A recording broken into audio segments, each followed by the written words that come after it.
In today's session, we'll be walking through the process of implementing a GraphQL API in Spring Boot. I'll guide you step by step on how to set up the API, from defining your schema to handling queries and mutations. Let's get started and build a robust solution together. What is GraphQL? Before we dive into the code, let's quickly talk about what GraphQL is. GraphQL is a query language for your API that gives clients the power to request exactly what they need, no more, no less. Unlike REST, where you might need multiple endpoints, GraphQL consolidates everything into a single endpoint, making your API more flexible and efficient. Let's start by creating a new Spring Boot project. Head over to start.spring.io and choose Maven for project and Java for language. And for a Spring Boot version, I choose 3.4.1 as default. And here in project metadata, I leave group as default, com.example, and I prefer to change artifact to GraphQL demo. I choose jar packaging and Java version 21, and in the other section of this page, I add my dependencies. I need a Spring Web, and also I need GraphQL. And that's it. We need to just press generate button and download our project. Here we can see in downloads folder that a new project is downloaded for us. So let's extract it and open it in our IDE. So I open up my IDE and I open my project. Here, GraphQL demo. And that's it. We just open our project in IntelliJ IDE. And let's check out our dependencies here in pom.xml. Here we could see GraphQL, a Spring Web, and other dependencies like test and GraphQL test. So let's jump into implementation.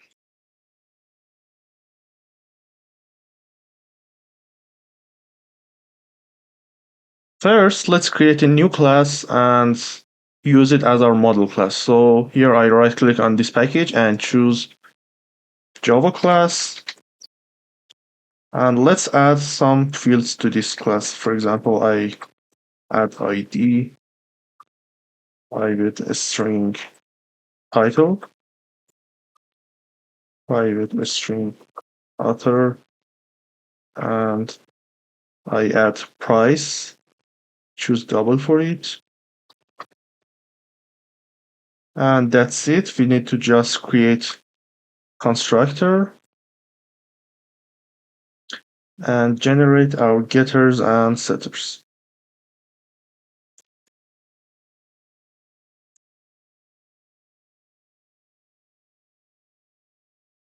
The next step is to create your schema. So let's just go to resources folder, right click on it, and create a new directory here. You need to name it as GraphQL. And remember to name it exactly like this. Hit enter button. And inside this folder, you need to make another file, which name is schema.graphql. Remember to add s at the end of this format and then hit the enter button. Here in this file, you need to specify your query and mutation. Here in schema.graphql, you need to define your schemas. For example, I need to fetch some data from my database, so I need a type of query. In GraphQL, queries are used to fetch data, and they are equivalent to the GET request in REST. So I define, for example, getBook by ID, and here I need to add a parameter to this method. I say ID and make it mandatory. And the other one, and this method also returns book. And I need another method that it returns the list of books. So I say get books. And here I don't need to add any parameters, add an argument to this method. So I just need to return the list of books. Now let's talk about mutations. Mutations in GraphQL are used to modify data on the server, such as creating, updating, or deleting records. This is similar to post, put, and delete requests in REST. So here's the definition of our mutation. I say type, and this one is mutation. And I define a method, name it as addBook. This method has some inputs like title, and the type of this title is a string. I make it mandatory. The other one is author. And the type of this one is a string too, and it should be mandatory. The other one is price. And I define it here in a schema like this floats. And I make this one also mandatory. And this method just returns book as a response. And there is just one step left. Let's define our model too. So I say type, and this time is type of book. And it has some fields like ID. I make it mandatory. I say title, and this one is mandatory too. Let's add author properties and price. And the type of this one is float. And I make this one also mandatory.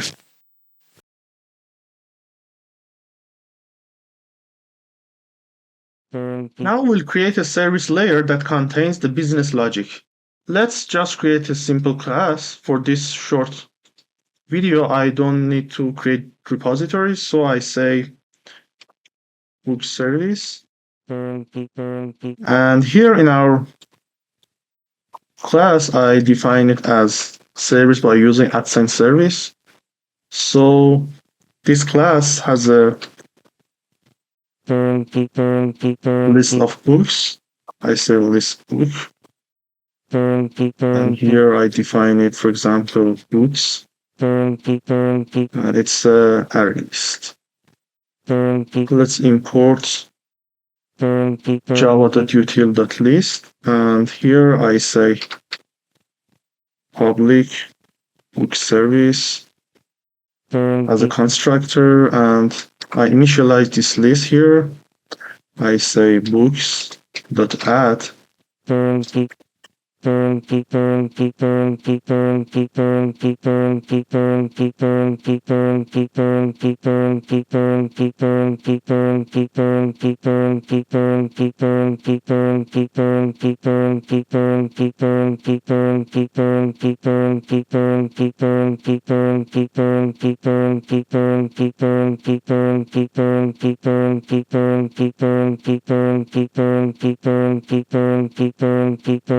Let's add another one, and this one is ID is 2, and let's call it effective Java. Now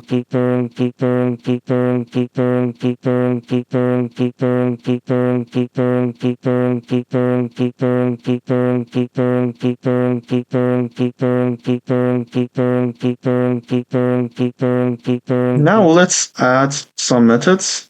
As we define in our schema, we need to retrieve all the books from our database. And I say public list book. And here, as we defined in our schema, I call it get books. And this method just returns books. Let's add another one. As we said, we need to get book by ID, so I say public. Here's the one we need to retrieve. Get book by ID. This method receives ID. And let's use lambda book.stream I filter it. Each one we're going to get the one that has equal ID. And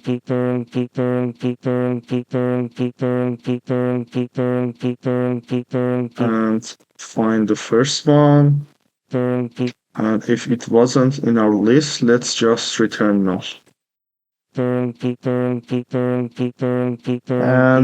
if we had mutation query 2, so I say public book at book, and this method just receives a string title, a string author, and it receives price as double. So I need to make a new book and add it to our book list. So I say new book. And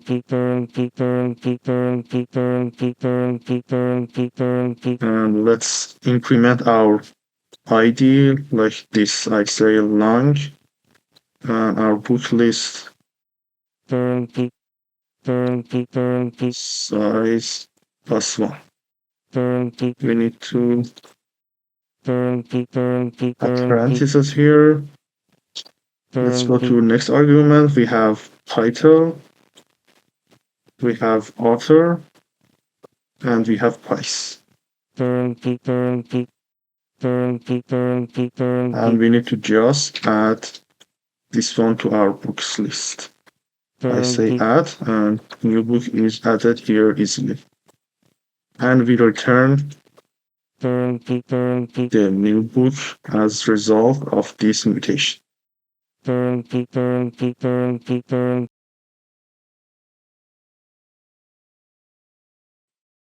Now we need a class to handle our queries. So I make a new one and name it as book controller, and I add @ controller here.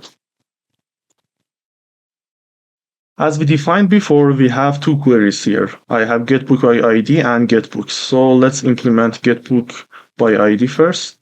I say public, and this one returns a book, and the name of the method is getBook by ID. And it has an argument, so I say argument long ID. And we need to inject our service layer here.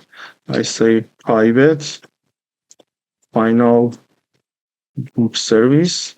Let's name it book service 2. And here I add constructor parameter. And I need to just return book service dot get book by ID, and I pass the ID this layer 2.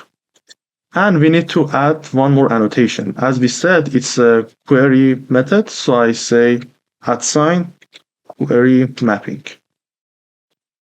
Now let's define the other one too. We had getBooks here. I say public, which returns the list of book.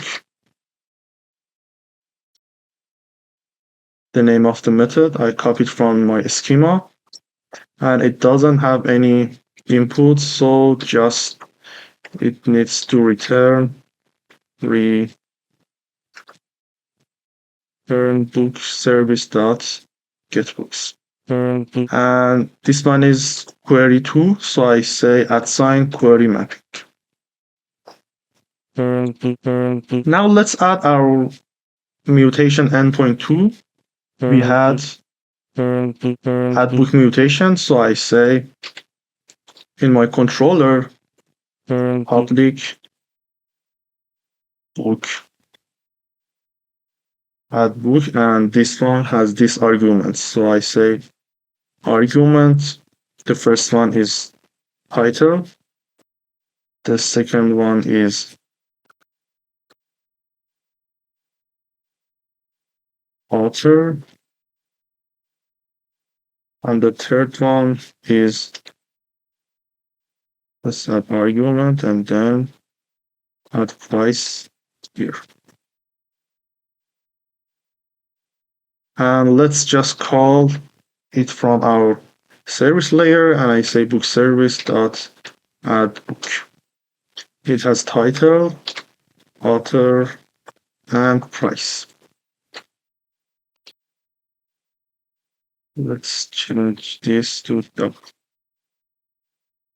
And we need to define this as mutation. So I say mutation mapping instead of query mapping. So we need to call this add books to mutate our database. So our controller is done. Let's jump to next step.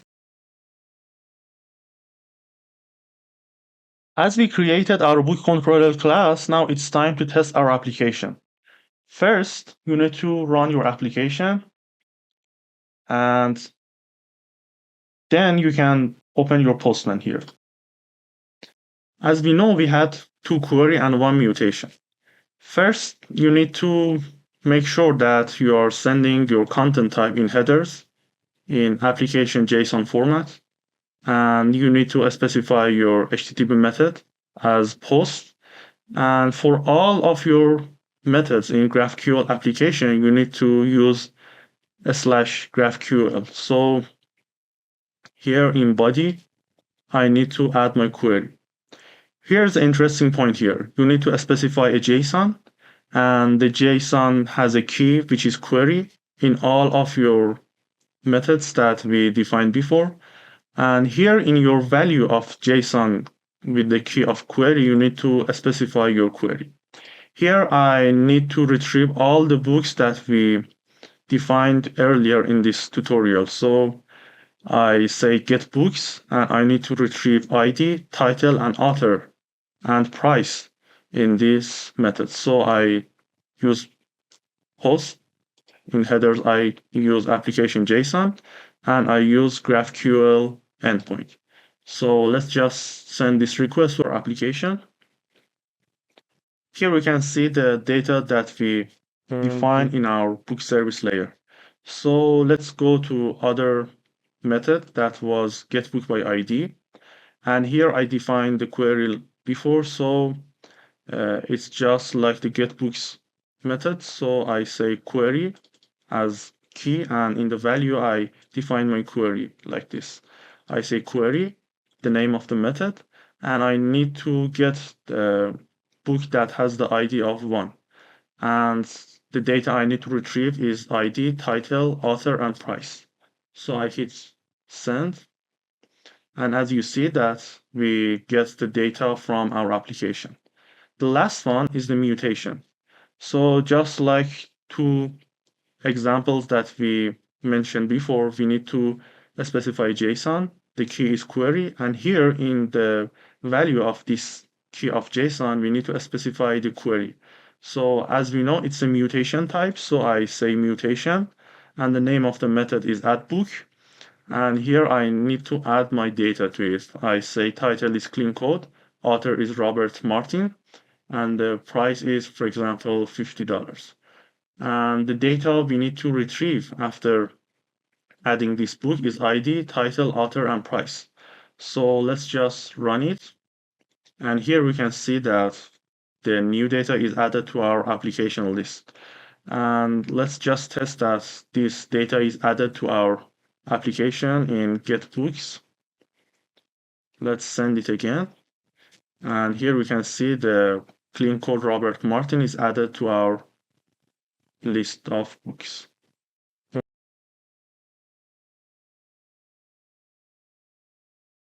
In GraphQL on Spring Boot, we've just seen how to create powerful, flexible APIs that give clients exactly what they need, no more and no less. It's a modern approach to API design that streamlines both development and user experience. If you find this video helpful, don't forget to like, subscribe, and hit the notification bell for more content on Spring Boot and modern API development. Thanks for watching.